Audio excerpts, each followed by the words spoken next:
রাধে রাধে বন্ধুগণ, জয় শ্রীকৃষ্ণ।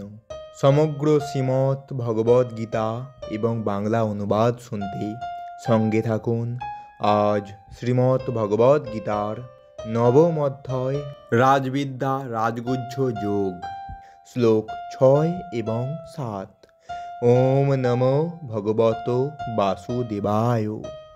যথা আকাশস্থিত নিত্যম বায়ু সর্বত্রজ্ঞ মহান তথা সর্বাণি ভূতানি মৎসানি ইতি উপধারায়। অর্থাৎ অবগত হও যে মহান বায়ু যেমন সর্বত্র বিচরণশীল হওয়া সত্ত্বেও সর্বদা আকাশে অবস্থান করে, তেমনি সমস্ত সৃষ্ট জীব আমাতে অবস্থান করে। এর তাৎপর্য, এই বিশাল জড় জগৎ কিভাবে ভগবানকে আশ্রয় করে আছে এই সত্য সাধারণ মানুষের কাছে অচিন্তনীয়। তাই আমাদের বোঝবার জন্য ভগবান এখানে এই উদাহরণের অবতারণা করেছেন। এই সৃষ্টিতে আমাদের কল্পনায় আকাশ হচ্ছে সবচেয়ে বড়, আর সেই আকাশের মধ্যে বাতাস হচ্ছে মহাজগতের সবচেয়ে বিশাল এক অভিপ্রকাশ। সেই বাতাসের চলাচল থেকেই নিয়ন্ত্রিত হয় অন্য সব কিছুর চলাচল।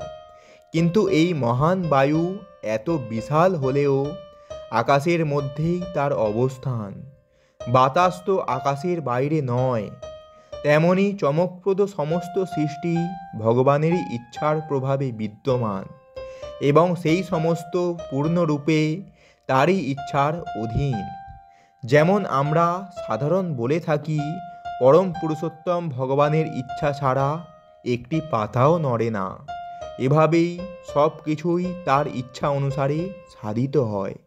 তারই ইচ্ছায় সব কিছুর সৃষ্টি হচ্ছে, সব কিছুর পালন হচ্ছে এবং সব কিছুর বিনাশ হচ্ছে। কিন্তু তবুও তিনি সব কিছুর থেকে পৃথক। যেমন আকাশ সবসময়ই বায়ুমণ্ডলের ক্রিয়াকলাপ থেকে স্বতন্ত্র হয়ে বিরাজ করে। উপনিষদে বলা হয়েছে, যদভিসা বাত পবতে। ভগবানের ভয়ে বায়ু প্রভাবিত হয়। বৃহদারণ্যক উপনিষদে বলা হয়েছে, এতস্য বা অক্ষরস্য প্রশাসনে গার্গী সূর্যচন্দ্রমসু বিধিত তিষ্ঠত এস্য। অক্ষরস্য প্রশাসনে গার্গী দাব্বা পৃথিবী বিধৈতি তিষ্ঠত। অর্থাৎ পরমেশ্বর ভগবানের পরম আজ্ঞার ফলে চন্দ্র, সূর্য ও অন্যান্য বৃহৎ গ্রহমণ্ডলী তাদের কক্ষপথে পরিভ্রমণ করছে। ব্রহ্মসংহিতাতেও বলা হয়েছে, এখানে সূর্যের ভ্রমণ সম্বন্ধে বলা হয়েছে যে তাপ ও আলো বিকিরণকারী অনন্ত শক্তিসম্পন্ন সূর্য ভগবানের একটি চক্ষু বিশেষ। শ্রীগোবিন্দের আজ্ঞা ও ইচ্ছা অনুসারে তিনি তার কক্ষপথে পরিভ্রমণ করেন। সুতরাং বৈদিক শাস্ত্র থেকে প্রমাণিত হয় যে অতি অদ্ভুত ও মহান রূপে প্রতিভাত হয় যে জড় সৃষ্টি তা পূর্ণরূপে পরমেশ্বর ভগবানেরই নিয়ন্ত্রণাধীন। এই অধ্যায়ে পরবর্তী শ্লোকগুলিতে এই তথ্যের বিশদ বর্ণনা করা হয়েছে। শ্লোক 7। ওম নমো ভগবত বাসুদেবায়। সর্বভূতানি কৌন্তেয় প্রকৃতিম জানতি মামিকাম। কল্পক্ষয়ে পুনঃতানি কল্পাদ্যৌ বিসৃজামি অহম। অর্থাৎ, হে কৌন্তেয়, কল্পাতে সমস্ত জড় সৃষ্টি আমারই প্রকৃতিতে প্রবেশ করে এবং পুনরায় কল্পারম্ভে প্রকৃতির দ্বারা আমি তাদের সৃষ্টি করি। এর তাৎপর্য, এই জড় জগতের সৃষ্টি, স্থিতি ও প্রলয় সম্পূর্ণরূপে পরম পুরুষোত্তম ভগবানের ইচ্ছার উপর সম্পূর্ণভাবে নির্ভর করে। কল্পের অবসানে মানে ব্রহ্মার মৃত্যু হলে ব্রহ্মার আয়ু 100 বছর। তার একদিন পৃথিবীতে 430 কোটি বছরের সমান। তার রাত্রির স্থায়িত্ব সমপরিমাণ। তার 1 মাস এই রকম 30 দিন ও 30 রাত্রির সমন্বয়। এই রকম 12টি মাসে তার 1 বৎসর হয়।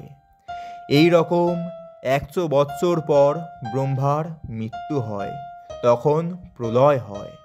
এর অর্থ হচ্ছে ভগবানের দ্বারা অভিব্যক্ত শক্তি পুনরায় তার মধ্যে লয় হয়ে যায়। তারপরে আবার যখন জড় জগতের সৃষ্টির প্রয়োজন হয়, তখন তার ইচ্ছানুসারে তা সম্পন্ন হয়। বহু শ্যাম, এক হলেও আমি বহুরূপ ধারণ করব। এটি হচ্ছে বৈদিক সূত্র।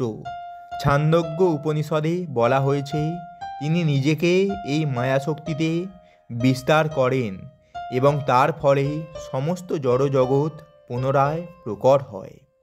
তো বন্ধুগণ, এটাই ছিল শ্রীমদ্ ভগবদ্ গীতার নবম অধ্যায় রাজগুহ যোগের শ্লোক 6 এবং 7। এই রকম সম্পূর্ণ শ্রীমদ্ ভগবদ্ গীতা এবং বাংলা অনুবাদ শুনতে আমাদের এই চ্যানেলটি সাবস্ক্রাইব করুন এবং সঙ্গে থাকুন। রাধে রাধে, জয় শ্রীকৃষ্ণ।